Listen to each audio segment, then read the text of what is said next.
باتجاه الدوسري على طول من اليمين. دهل، عرضية من دهل خطيرة، هدف التعادل، هدف التعادل ياتي للمنتخب السعودي. تدرج للكرة بشكل ممتاز عن طريق الحاضر هنالك. دهل يحافظ على مرمى العنابي. شوف هذه الكرة العرضية والراسية بعد ذلك، الراسية بعد ذلك هنالك من ثامر الخيبري.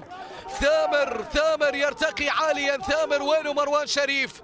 وينه عبد الله مجيب؟ ثامر وجد نفسه داخل منطقة الجزاء، يضع هذه الكرة بالراس. ثامر القادمة هنالك من عواد دهل من الناحية اليمنى، وبالتالي نتيجة 1-1.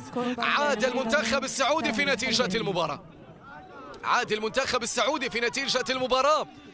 الوضعية اللي كان ينتظرها طبعا فقطر أندر 17 تحت 17 عام، كأس العالم اللي توج بها منتخب البرتغال على حساب النمسا. هذه الملاعب اللي كانت شاهدة هذه البطولة الخليجية اللي يحضر العنابي في هذا المساء، لكن إسراج في محاولة، إسراج في لعبة أولى، وكرة عدت إلى خارج أرضية الملعب إلى ضربة مرمى. العنابي الحاضر المنتخب السعودي الفائز في المباراة الأولى على حساب البحرين 5 مقابل لا شيء، وبعد ذلك الانتصار في المباراة الثانية على حساب الكويت 1 مقابل لا شيء. كرة من الطرف الأيمن عن طريق عواد دهل، يتقدم عواد دهل، المراقبة من أحمد رياض، العرضية الموجودة داخل لقب المنتخب السعودي على حساب البحرين في مرتين، منها في عام 2008. كرة ملعوبة عالية طويلة بالرأس موجودة داخل منطقة الجزاء. ينقل الكرة لليسار، وصلت الكرة لأحمد رياض. أحمد رياض، عبد دهل يتحصل على خطأ. عبد دهل، كرة لضربة حرة من الناحية اليمنى لملعب المباراة لعناصر ولاعبي المنتخب السعودي من الناحية اليمنى لملعب المباراة. أرضية الملعب، هذه النتيجة تمنح المنتخب السعودي صدارة هذه المجموعة بفارق الأهداف. كرة من اليمين، محاولة في عرضية ل4-4-2 في هذا اللقاء للمنتخب السعودي. كرة تعود مرة أخرى من الناحية اليمنى، خطأ على طول اليمين. هنالك تقدم لمبارك شنان، ينقل كرة للطرف الأيسر. مبارك، راسية دهل، عواد دهل يعود بدورة اليسار عن طريق معاذ إبراهيم. معاذ إبراهيم لم يخسر الكرة معاذ إبراهيم، لكن يخسرها في هذه الأثناء، يرتكب خطأ معاذ إبراهيم. وبطاقة صوت الكرة تصل باتجاه الرقم 18 عبد الله معتوق، تغيير اتجاه اللعب للطرف الايسر.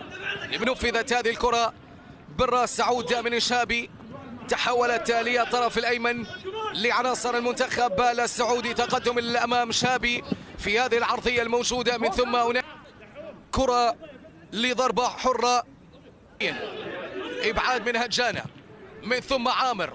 وين سراج؟ وين سراج؟ سراج في هذه الكره، وخطا ياتي لدهل. عواد تحكيمية طبعا للحكم محمد الهرمودي من الإمارات، ومحمد المزمامي أيضا من الإمارات، عمر سالم الحداد من اليمن، ومحمد باصالح. في وسط الملعب فارس الغامدي يلعب كرة هنا من الناحية اليمنى، محاولة تقدم إلى الأمام. دهل يعود باتجاه الغامدي، مرور من الغامدي، تمريرة باتجاه فرحة. فرحة إلى دهل، دهل إلى فرحة. فرحة يعود بالكرة إلى دهل، هذه العرضية الموجودة.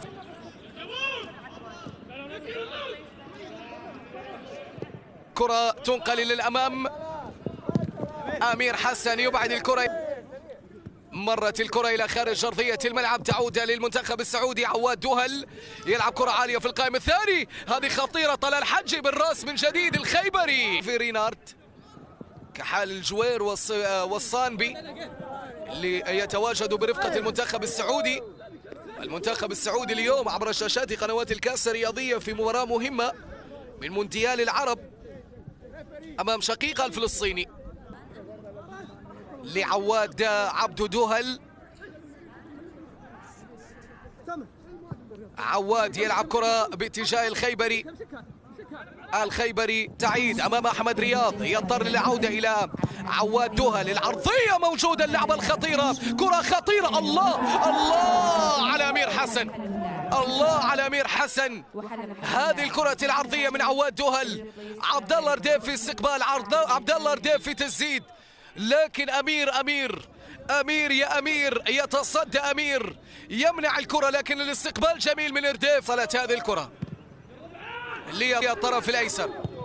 لعبة على طول باتجاه المتقدم هنا، العرضية الموجودة إلى رمي التماس. كرة مرة أخرى، تعود هذه الكرة للطرف الأيمن. الغامدي سري، يصعد محمد الدوسري، يلعب كرة لعواد دهل على نفس الخط. موجود فارس وخرج اللاعب رقم 17 الصبياني، يلعب كرة إلى الأمام. تقدم في هذه الكرة، محله اللاعب رقم 19 is replaced by player number 19 تميم القاضي. هذه الكرة وهذا التدخل للناحية اليسرى. تقدم إلى الأمام في محاولة، في عرضية موجودة للقائم الثاني. مرت الكرة إلى خارج أرضية الملعب. الديو فرناندو بالي، كرة لم تغادر لكن تغادر في هذا التدخل من دهل. ضل معتوق العلاوة، دهل في هذه الكرة، عبد دهل في القائم الثاني وبالراس. وخمس دقائق هي الأخيرة لنهاية هذه المواجهة. كرة من الطرف الأيمن، عبد الملك لعياري، عرضية موجودة داخل منطقة المنتخب السعودي في صدارة المجموعة. كرة ملعوبة إلى الأمام، فرصة محاولة للمنتخب السعودي في لعبة عرضية للقائم الثاني. فرصة لهدف التعادل من عرضية كانت من الطرف الأيمن. ثواني قليلة تفصلنا على نهاية الخمس دقائق وصابرة الهرمودي